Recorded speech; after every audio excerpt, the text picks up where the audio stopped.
Our Colorado is home to millions and growing, and whether you're a native or a newcomer, you certainly feel the impact of rising home and rent prices.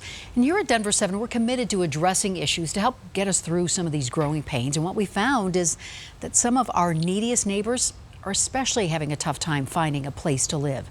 Denver 7 Sally Mamdou is digging into the issue tonight. And Sally, you talked to a woman who's called Colorado home for 20 years and may have reached her limit.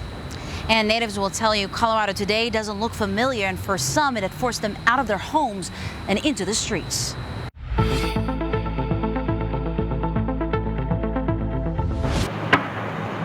Cranes and construction means less and less room for Denver native Lisa Salazar. It's horrible now. You can't move nowhere. I'm struggling right now looking for a place.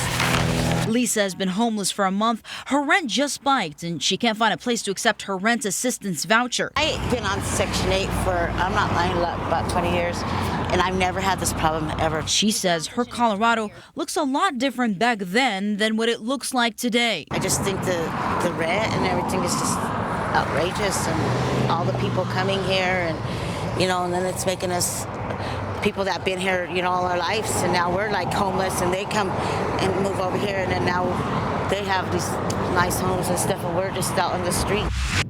Lisa's story is not unlike many other family stories. A story all too familiar for Loretta Owens, who works with families desperately looking for affordable housing.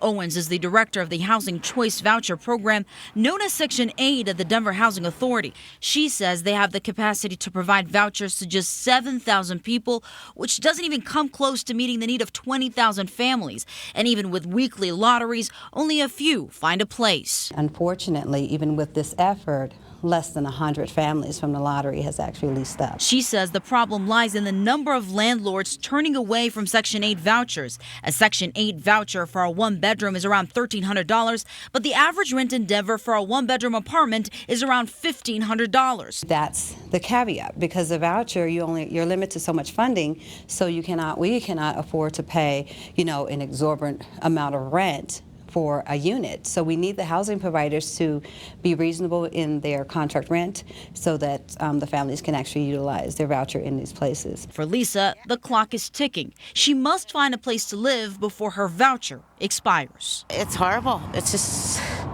I'm serious. It's hard. I'm having a hard time. I really am. Right now, Denver Housing Authority is doing a lot of outreach. They are talking to developers to try and see if they can figure out some of the units within a project that can be affordable to these residents that are looking for affordable housing. They're also reaching out to all the landlords. They're looking for landlords to try and work with them on finding a happy medium there, and also providing some affordable housing and not maybe turning away from people like Lisa. From the rooftop, I'm Sally Mamdou, Denver 7. Such a struggle out there. All right, Sally, thank you. And we want to hear from you. What does your Colorado look like? What are the issues that concern you most?